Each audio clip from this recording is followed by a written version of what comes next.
ओम शांति।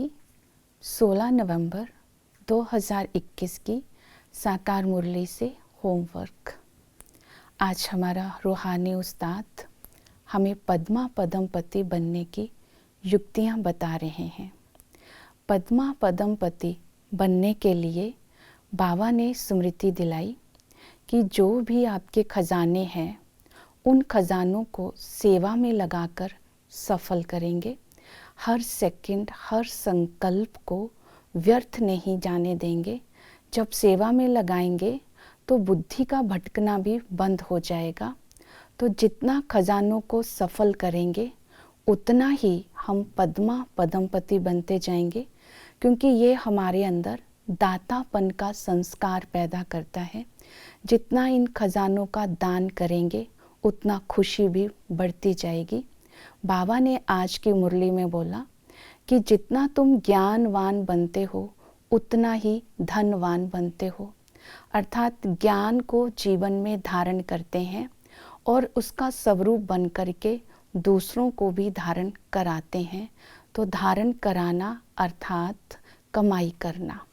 तो इस तरह हम पद्मा पदमपति बनने का आज प्रैक्टिस करेंगे, अभ्यास करेंगे।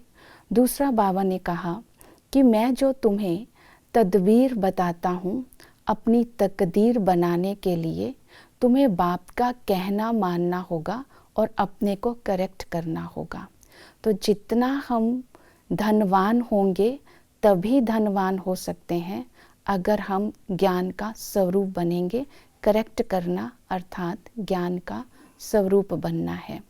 तो ज्ञानवान बनते ही धनवान बनते जाएंगे। इसके लिए हम पढ़ाई पर अटेंशन देंगे, क्योंकि पढ़ाई को बाबा ने कमाई भी कहा, पढ़ाई को धंधा भी कहा। पढ़ाई से ही पद की प्राप्ति होती है। इसलिए पढ़ाई से इस नशे में रहना है कि हमें पढ़ाने वाला स्वयं परमात्मा है। जिस पढ़ाई से, जिस नॉलेज से हम राजा रानी बनते हैं। आज मम्मा की एग्जाम्पल दी। मम्मा ही ज्ञान ज्ञानेश्वरी थी, फिर राज राजेश्वरी बनते हैं। मीन्स पहले ज्ञान की धारणा करनी है तो इसको सफल करके धन का दान करके फिर राजा बनना है। दूसरा पॉइंट आज बाबा ने बोला है कि तुम्हें ऐसी अवस्था बनानी है कि अंतिम समय बाप के सिवाय कोई और याद ना आए।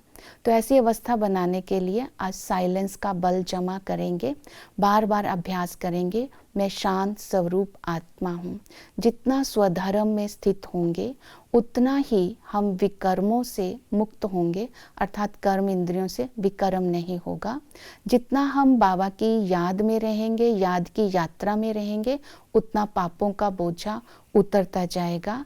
और बाबा ने कहा पवित्रता की भी धारणा करनी है और ये अंतिम जन्म में तुम्हें पवित्र ज़रूर बनना है।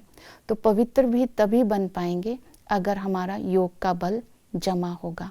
तो सतयुग में पवित्रता की धारणा के आधार पर ही हमारा ऊंच पद होता है।